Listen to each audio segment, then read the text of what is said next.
This video is brought to you by pinesandmaples.ca, where you can find all sorts of great Canadian products made by Canadian creators. Enjoy!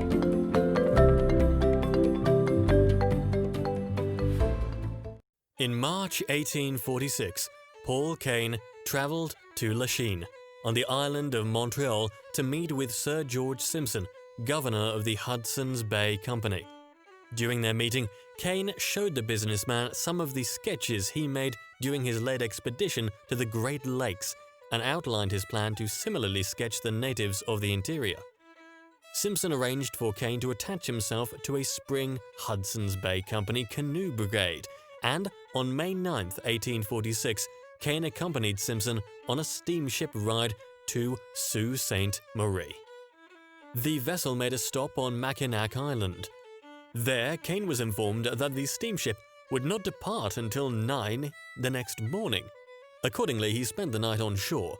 The following morning, he was dismayed to find that the steamer had left without him.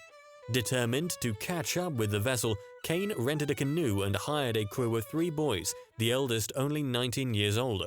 Although ominous clouds indicated the likelihood of an impending storm, the painter ordered his young employees to paddle for Sault Ste. Marie. Against all odds, the small party reached the mouth of the St. Mary's River, the water trail to Sault Ste. Marie, at sunset, no worse for wear. Knowing that he would have to reach his destination before sunrise if he hoped to catch up with the steamer, the canoeists continued on in the darkness. After a night of the most violent exertion, Kane wrote, after running into all sorts of wrong places and backing out again, after giving up half a dozen times in despair, and as often renewing the struggle, our exertions were crowned with success. When morning dawned, there lay the eagerly looked-for steamer, not 2 miles from us. On getting up in the morning, Kane continued, Sir George Simpson was astonished at seeing me, and his amazement was not lessened when he learned the mode of my conveyance. The voyage on no former occasion had been performed in so short a time under corresponding circumstances, and to this day the undertaking is still talked of as a rather notable adventure in Mackinac and the Sault. Although there was no room for Kane aboard the Hudson's Bay Company canoes, which would continue the journey henceforth, the painter managed to gain passage aboard a company schooner, which was headed in the same direction as the brigade. Kane and his new companions made their way up the St. Mary's River and across Lake Superior to Fort William, an old Northwest Company post situated at the site of present-day Thunder Bay, Ontario. There, Kane learned that the Hudson's Bay Company canoes had the schooner to Fort William, and that the brigade had already departed for the Grand Portage, the trail to the interior. With the help of the fort's factor, Mr. Mackenzie, Kane and 3 engagers, as company employees were known, set out in search of the brigade. After 10 hours of hard paddling, the small party reached the canoeists about 30 miles from the start of the Grand Portage. Kane joined the brigade, which set up camp shortly thereafter and accompanied them when they departed that night at 3. The company tracked, poled, and portaged their gear up the trails and waterways of the Grand Portage. On June 1st, the Baymen encountered a family of Sault Indians, from whom they purchased some dried sturgeon. According to Kane, these Indians were considered cannibals by the HBC employees or by neighboring tribes.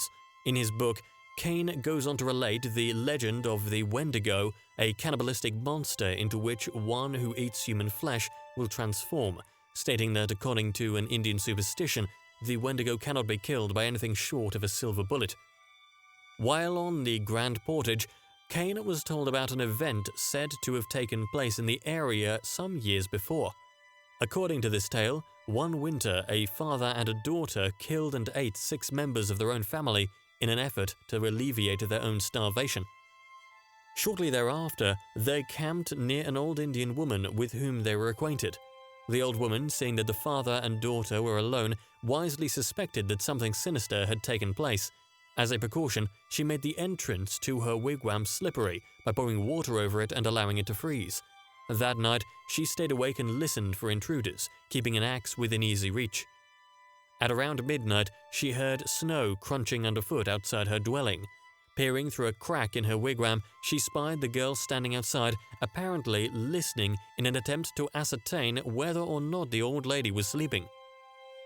The woman pretended to snore, prompting the ravenous girl to rush towards the entrance of her lodge. Slipping on the ice fronting the entrance, the girl tumbled into the wigwam, where the old woman split her head with an axe. Fearing that the girl's father would seek out and murder her before dawn, the old lady slipped out of her dwelling and retreated into the night. Her fears were justified.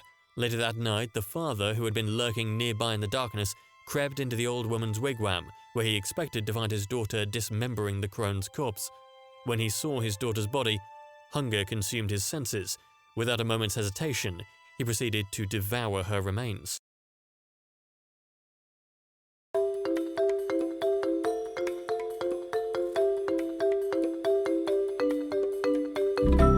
Thanks for watching.